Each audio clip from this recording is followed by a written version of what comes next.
वैदिक पर्सपेक्टिव के इस यूट्यूब चैनल को सब्सक्राइब करें, वीडियो को लाइक व शेयर करें। ओम आ नो अश्विना त्रिव्रता रथीन अर्वांचम रयिम वहतम सुवीरम शृण्वन्ता वाम अवसे जो हवीमि वृधे चा नो भवतम वाजसातौ। सम्यक वहन करो हमारे हे अश्विना पुरुष और रथ युगल। त्रिव्रत रथ के द्वारा अभीष्ट धन है। सुंदर वीर को सुनो, तुम दोनों रक्षा के लिए मैं आहूत करता हूँ, अभिवृद्धि के लिए, और हमारे हो धर्म युद्धों में। यह मंत्र ऋग्वेद के प्रथम मंडल के 34वें सूक्त का 12वां मंत्र है और विजय का जो है सूत्र यही है, यही सम विजय उपाय न दूजा। तो जीतने के लिए ये जरूरी है। तो इस प्रकार हमने भगवान श्री राम का धर्मरथ हमने संक्षेप में समझा और निष्कर्ष क्या निकलता है कि भगवान श्री राम ने कहा है कि जिसके पास ऐसा धर्ममय रथ है उसे दुनिया का कोई भी शत्रु, चाहे वह बाहर का हो या मन के भीतर का, जैसे मोह लोभ वगैरह, हरा नहीं सकता। ये विजय के सूत्र है। ये यानी ये बाहर और अंदर के लिए दोनों हमारे लिए अति आवश्यक है। हमारे जीवन में कई प्रकार की समस्याएं आती हैं और उस समय हमें अपने अंदर ही काम करना होगा।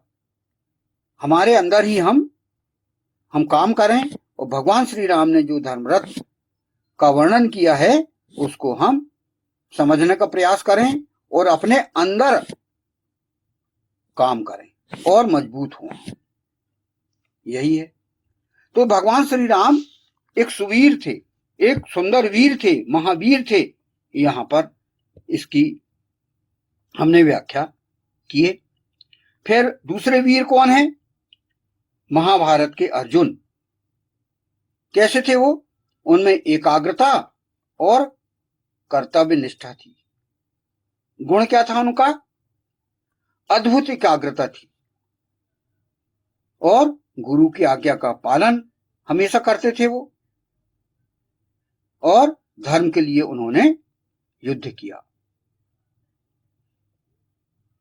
तो कैसे वीर थे वो? सच्चे वीर कैसे थे वो? क्यों थे वो?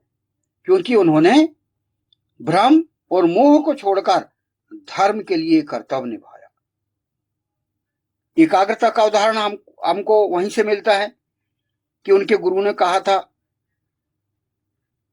पेड़ पर उन्होंने धनुष का अभ्यास करा रहे थे तो उन्होंने कहा कि भाई चिड़िया पर आपको तीर चलाना है, अर्थात जो पेड़ में जो बैठी है चिड़िया उसकी आंख पर आपको तीर चलाना है। तो बाकी जो साथी थे, उनके भाई थे, उनको पेड़, पत्ते, चिड़िया सब दिख रहे थे, लेकिन उनके गुरुदेव ने अर्जुन से पूछा कि भाई तुमको क्या दिख रहा है? तो उन्होंने, अर्जुन ने कहा कि मुझे सिर्फ चिड़िया की आंख ही दिख रही है। तो ये एकाग्रता का उदाहरण हमको मिलता है। जो उन्होंने लक्ष्य निर्धारित किया उसी लक्ष्य पे वो ध्यान अपना जमाए रहे। तो ये एकाग्रता का उदाहरण उनको मिलता है, जो कि महाभारत में हमें मिलता है देखने को, जो कि आप देख सकते हैं। तो उन्होंने ये काम किए। फिर और उन्होंने क्या करे? अपने भ्रम और मोह को छोड़कर कर्तव्य निभाया पूरा। भगवान श्री कृष्ण ने महाभारत में श्रीमद् भगवत गीता का काफी विस्तार से अर्जुन को मोह से दूर किया और भ्रम से दूर किया और कर्तव्य का उन्होंने ध्यान दिलाया। तो वो कूद पड़े धर्म युद्ध के लिए।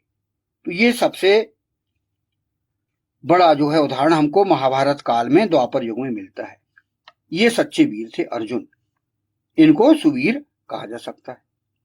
अब त्रेता युग के ही हनुमान, जो कि भक्ति और निडरता के लिए फेमस थे। ईश्वर की भक्ति और निडरता हनुमान में आपको देखने को मिलेगी। तो ये तो महावीर ही, इनका नाम ही महावीर है। इनके गुण क्या थे? अपार शक्ति, परंतु विनम्रता।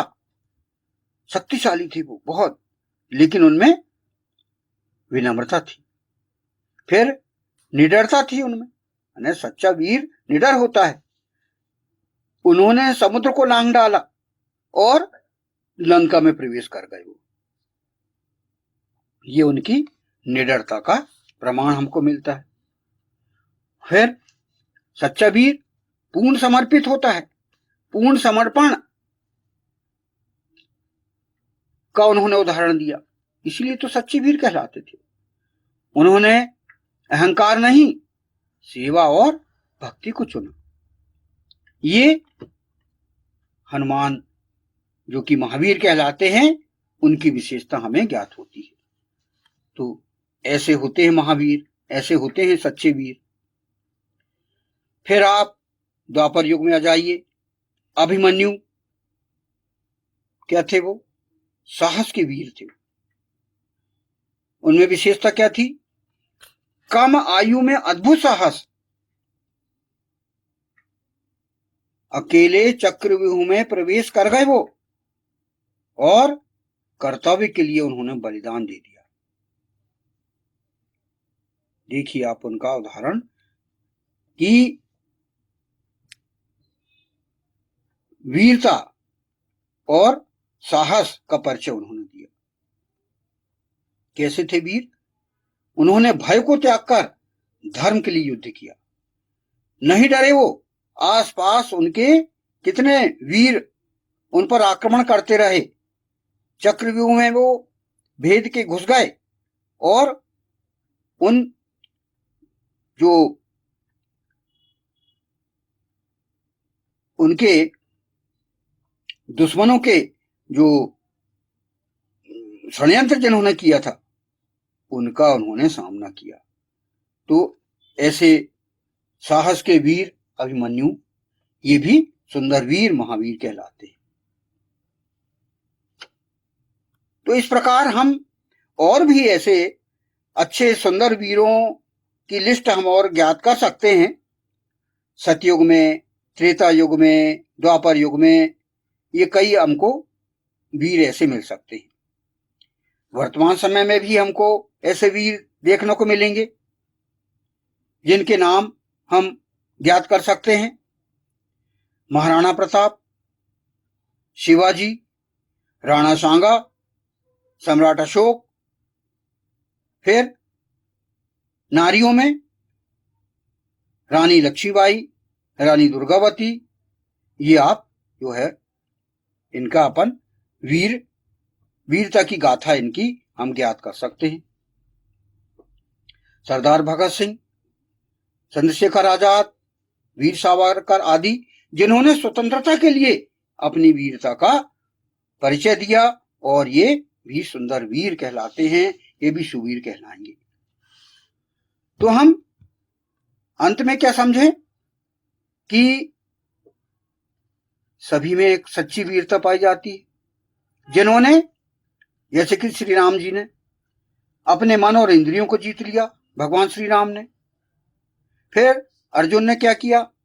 कर्तव्य और धर्म निभाया अपना। महावीर हनुमान ने निडर और सेवाभावी होने का परिचय दिया। फिर आप अभिमन्यु को देख लीजिए, जो साहस के प्रतीक माने जाते हैं। साहस से कार्य उन्होंने लिया और अपनी वीरता का परिचय दिया। तो इस प्रकार आज हम सच्चा वीर कौन है, उन्हें कैसी परिभाषित कर सकते हैं? जो निडर होकर काम करे, जिसके अंदर कोई भी भय ना हो और वो सही काम करे। अच्छे अपने कर्तव्यों का निभाए, जो समाज और राष्ट्र के लिए जिए